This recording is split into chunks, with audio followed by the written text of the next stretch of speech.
নমস্কার বন্ধুরা, মানবীর রান্নাঘরে আপনাদের সবাইকে স্বাগত জানাই।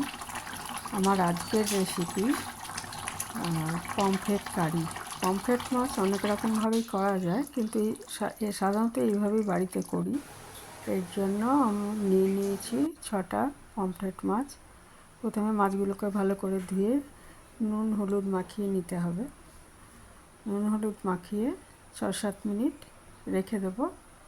তারপর এগুলো আস্তে আস্তে ভেজে রাখবো।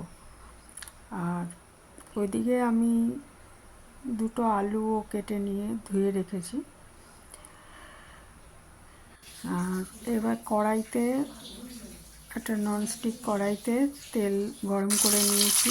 নিয়ে এবারে মাছগুলো আস্তে আস্তে ভেজে তুলব, মিডিয়াম আঁচে ভাজবো।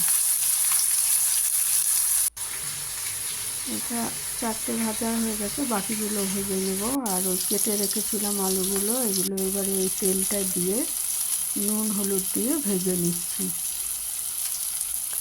তারপরে আমি 2টো পেঁয়াজ আর কয়েক কোয়া রসুন পেস্ট করে রেখেছিলাম, সেগুলো ওই ভাজা আলুর মধ্যে, ওই আলুটা তুলে নিয়ে ওর মধ্যেই দিয়ে দিয়েছি। আর দিয়েছি কাঁচা লঙ্কা, একটু কাশ্মীরি মির্চ, আর সাধারণ যে লাল লঙ্কা আমরা ব্যবহার করি সেটা কিছুটা দিয়েছি।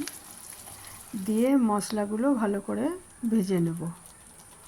নিয়ে মশলাটা ভাজা হয়ে গেলে এর মধ্যে জল দিয়ে দেবো পরিমাণ মতো। একটু ঝোল রাখবো, সেই জন্য একটু জলটা বেশি দিয়েছি। দিয়ে এবারে এটাকে ঢেকে দিয়েছিলাম যাতে আলুটা সেদ্ধ হয়ে যায়। তারপরে ঢাকনাটা খুলে ভাজা মাছগুলো এর মধ্যে দিয়ে দিয়েছি।